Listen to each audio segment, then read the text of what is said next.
നമ്മൾ ഇത്തരത്തിലുള്ള AI ഉപയോഗിക്കുമ്പോൾ AI ഒരിക്കലും എന്തല്ല, ഒരു സമ്പൂർണ്ണ പണ്ഡിതനല്ല. AI തന്നെ പറയുക, ഞാൻ ഇത്തരം കാര്യങ്ങൾ എക്സ്പേർട്ടല്ല, നിങ്ങളെന്ത് ചെയ്യൂ, മെഡിക്കൽ കാര്യമാണെങ്കിൽ ഡോക്ടർമാരോട് നേരിട്ട് ചോദിക്കണം. മതപരമായ കാര്യങ്ങൾ പിന്നെ നിങ്ങൾക്ക് സംശയം ഉണ്ടെങ്കിൽ നിങ്ങൾ മതപണ്ഡിതന്മാരോട് ചോദിക്കണം എന്നാണ് AI അവസാനം ഉത്തരം തരുമ്പോൾ അതിൻ്റെ കൂടെ തന്നെ പറയാറുള്ള ഒരു ഉത്തരത്തിൻ്റെ ഭാഗമായിട്ടുള്ളൊരു കാര്യമാണ്. അപ്പോൾ ഇത് AI ഉപയോഗിച്ചാൽ എന്താ കാര്യം എളുപ്പം?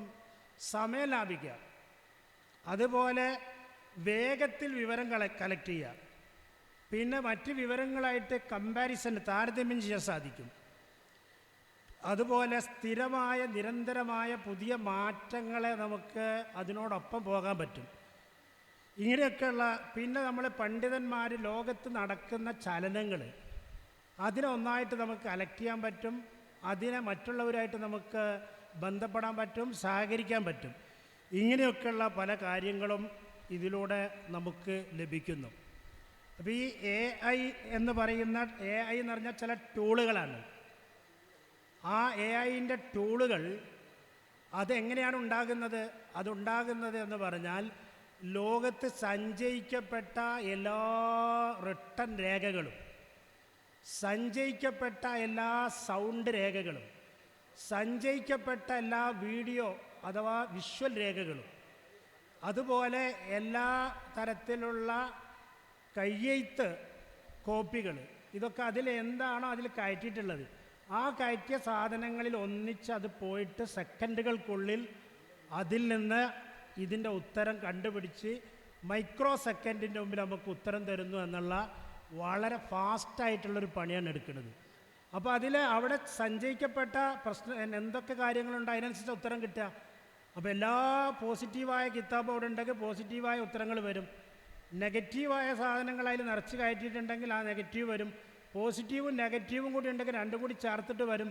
പിന്നെയും വീണ്ടും ചോദിക്കുമ്പോൾ നമുക്ക് ശരിയായ ഒരു ദിശയിലേക്ക് എത്തിച്ചേരാൻ ഇത് മുഖേന നമുക്ക് സാധിക്കും. നമ്മളിപ്പോൾ ഇവർ പറഞ്ഞിട്ടുള്ളതല്ലാത്ത ഒരു ഇതിനെ പറ്റിയാണ് ഞാൻ പറയുന്നത്. AI ടൂളിൽ usul.ai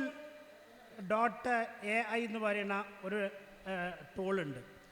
usul.ai എന്ന് പറയുന്ന ടൂളിൽ പോയാൽ 15,000 ഇസ്ലാമിക ഗ്രന്ഥങ്ങൾ സഞ്ചയിച്ചു വച്ചിട്ടുള്ളതാണ്.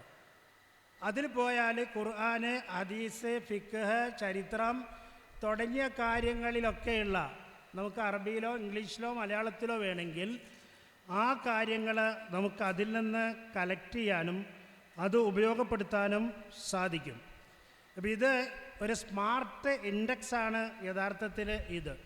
ഇതിൽ ഹദീസുകളൊക്കെ ശരിക്കും നമുക്കതിൻ്റെ സനത് പരിശോധിക്കണമെങ്കിലും അതുപോലുള്ള കാര്യങ്ങളൊക്കെ ചെയ്യണമെങ്കിലും അതിനൊക്കെയുള്ള വിവിധങ്ങളായ സംവിധാനങ്ങൾ ഇതിലുണ്ട്. പക്ഷേ ഇതിൻ്റെ ഉള്ളിലേക്ക് കടന്ന് അങ്ങനെ പോകുമ്പോൾ ചിലപ്പോൾ നമ്മൾ മണിക്കൂർ കണക്കിന് അതിൻ്റെ പിന്നാലെ ആയിപ്പോകും.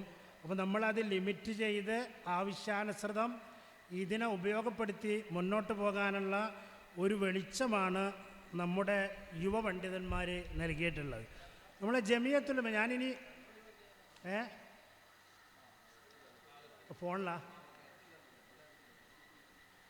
ഞാൻ പിന്നെ ഈ വിഷയത്തിലേക്ക് കൂടുതൽ കടക്കുന്നില്ല. ഇതിൽ കുറേ കാര്യങ്ങൾ അനുബന്ധമായിട്ടുണ്ട്. അതൊക്കെ നിങ്ങൾ ഈ AI തന്നെ ചോദിച്ച് ഓരോരോ വിഷയങ്ങളിൽ മുന്നോട്ട് പോകാൻ പറ്റും. AI-ലിപ്പോൾ നമുക്കിവിടെ കിട്ടി, ഒന്ന് ജെമിനിനെ കിട്ടി, ജെമിനിനെ പിടിച്ചോളി, 2 ചാറ്റ് GPT പിടിച്ചോളി, 3 ഡീപ് സീക്ക് പിടിച്ചോളി.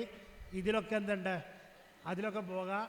ഇതിനൊക്കെ അപ്പുറം മതപരമായ കാര്യങ്ങൾക്ക് കൂടുതൽ ബന്ധപ്പെടാൻ പറ്റുന്ന ഒരു സാധനമാണ് usul.ai എന്ന് പറയുന്നത്. അതുകൂടി നോട്ട് ചെയ്ത് വെക്കുക. പിന്നെ ഇവിടെ പറഞ്ഞിട്ടുള്ള ഇതൊക്കെ വെച്ചുകൊണ്ട് ഹദീസിൻ്റെ സനദ് അടക്കമുള്ള കാര്യങ്ങൾ സവിസ്തരം പരിശോധിക്കാനും ഒക്കെ സാധിക്കും. പക്ഷെ വേറെ കാര്യം ചെയ്യേണ്ടത്, എന്ത് കാര്യം കിട്ടിയാലും ആ കിട്ടിയ കാര്യങ്ങൾ വസ്തുനിഷ്ഠമാണോ എന്നുള്ള ക്രോസ് ചെക്കിങ് നടത്തണം. ക്രോസ് ചെക്കിങ് നടത്താൻ ചിലപ്പോൾ പറഞ്ഞാൽ ചിലപ്പോൾ കിതാബിൻ്റെ പിന്നെ ഈ കിതാബിൻ്റെ പേജ് നമ്പർ തരും, ഹദീസിൻ്റെ നമ്പർ തരും, ആയത്തിൻ്റെ നമ്പർ തരും. അത് നമ്മൾ ചോദിച്ച ചോദ്യത്തിൽ ചെറിയ ഒരു വ്യതിയാനം പറ്റിയാൽ ഉത്തരത്തിൽ ആ വ്യതിയാനം വരും.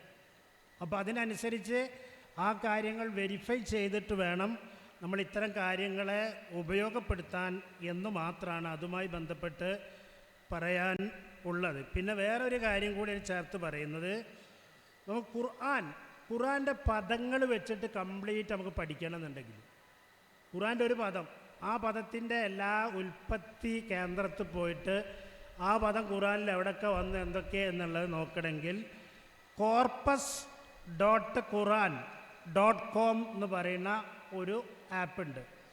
ഈ ആപ്പ് ഉപയോഗിച്ച് കഴിഞ്ഞാൽ ഖുർആനിനെ അങ്ങനെ തന്നെ പഠിക്കാൻ വേണ്ടിയിട്ട് നമുക്ക് ഉപയോഗപ്പെടുത്താൻ പറ്റും. പിന്നെ ഈ കിതാബുകളൊക്കെ നമ്മൾ PDF ഡൗൺലോഡ് ചെയ്തെടുത്തിട്ട് അത് പ്രിൻ്റ് ചെയ്ത് തരുന്ന സ്ഥലമുണ്ട്.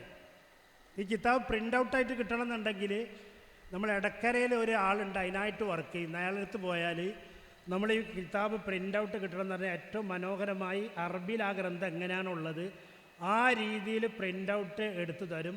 അങ്ങനത്തെ നിരവധി ഗ്രന്ഥങ്ങളെ കേരളത്തിൽ ചില ആളുകൾ ഒന്നിച്ച് വളരെ വലിയ വില കൊടുത്തിട്ടൊക്കെ കിതാബുകളായിട്ട് വാങ്ങിയിട്ട് സൂക്ഷിക്കുകയും അങ്ങനെ ചെയ്യുകയും ചെയ്യുന്ന രീതിയും നടക്കുന്നുണ്ട്. അതിന് കിതാബ് അങ്ങനെ കിട്ടണമെങ്കിൽ നേരിട്ടുള്ള സൈറ്റുകൾ വേറെയുമുണ്ട്.